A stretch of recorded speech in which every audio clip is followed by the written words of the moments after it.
கோவைக்கு என் வணக்கங்கள், அன்பு வணக்கங்கள். இது இப்படித்தான் கூடும் இந்த கூட்டம். இவங்கெல்லாம் கூடுவாங்க, ஆனா ஓட்டெல்லாம் போட மாட்டாங்க. இது சும்மா சினிமாக்காரனை பார்க்க வந்த கூட்டம்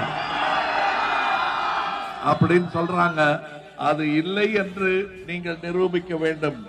தாய்மார்களுக்காக நாங்கள் போட்டிருக்கும் திட்டம் வேறு எந்த கட்சியும் ஆசியாவில் செய்யவில்லை என்பதுதான் உண்மை. தாய்மார்களுக்கு, இல்லத்தரசிகளுக்கு ஊதியம் என்று சொன்ன போது கொக்கரித்து சிரித்தவர்கள் இன்று ஓய்ந்து போய் வேடிக்கை பார்த்துக் கொண்டிருக்கிறார்கள். உச்ச நீதிமன்றமும் பரிந்துரைத்திருக்கிறது இந்த திட்டத்தை.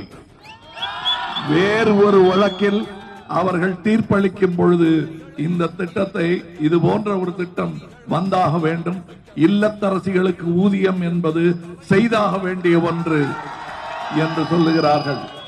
சரித்திரம் உங்களுக்கு அற்புதமான ஒரு வாய்ப்பை கொடுத்திருக்கிறது. அதை தயவு செய்து பயன்படுத்திக் கொள்ளுங்கள். அதன் கருவியாக நான் வந்திருக்கிறேன். ஊர் கூடி தேர் இழுத்தால் நாளை நமதே. நாளை நாளை நாளை